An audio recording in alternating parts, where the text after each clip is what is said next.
చాలా విషయాలు ఉన్నాయి దేవుని బిడ్డలారా. మరణమును ఎలాగో చూస్తాం, అది కూడా ఏమండి ఎక్కడ జరగనంత అల్లరి క్రైస్తవుల మరణాలలో జరుగుతుంది.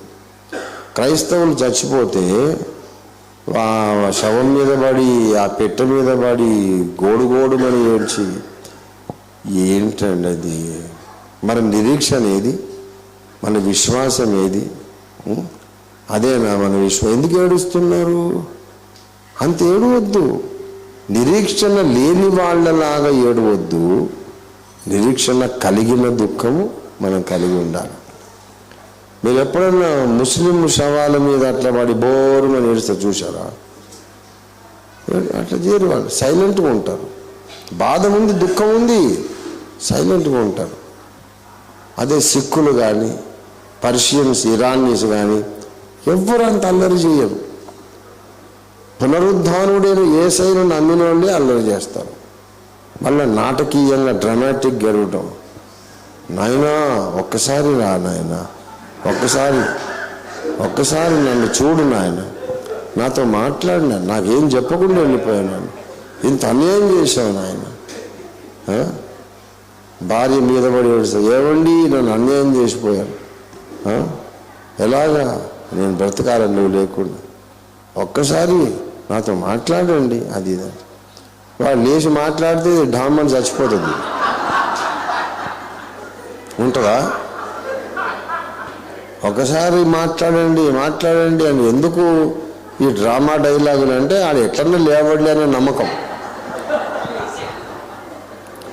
ఎట్లన్నా లేవడులే అనే నమ్మకంతో నాయనా అని అంటే వాడు నిజంగా లేస్తే డామ్మని టప 10 శవాలు వెళ్తాయి అక్కడ. ఇప్పుడు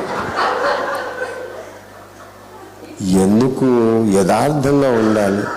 బాధ వరకు ఉండదండి. మరణం అంటే అందరికీ దుఃఖమే. కానీ మనల్ని లోకము గమనిస్తున్నది. ఓహో వీళ్ళు నిరీక్షణ కలిగిన ప్రజలని లోకం చెప్పుకోవాలి. దేవునికి స్తోత్రం కలిగిన గాక.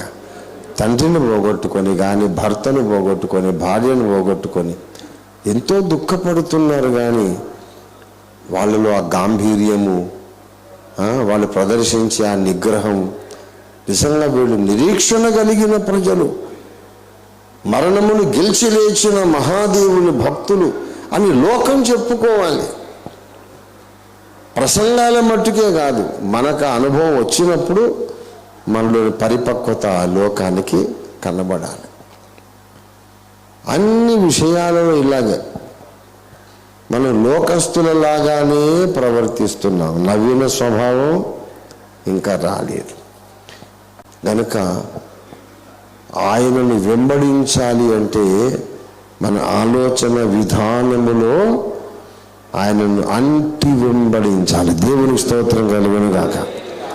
దావీదు ఏం చెప్పాడు? 63:8 కీర్తనలో, నా ప్రాణము నిన్ను, నా భౌతికమైన శరీరపు అడుగులు వెంబడించడం కాదు, నా ప్రాణము, నా మనస్సు, నా హృదయం, నా ఆత్మ నిన్ను అంటి వెంబడించుచున్నది.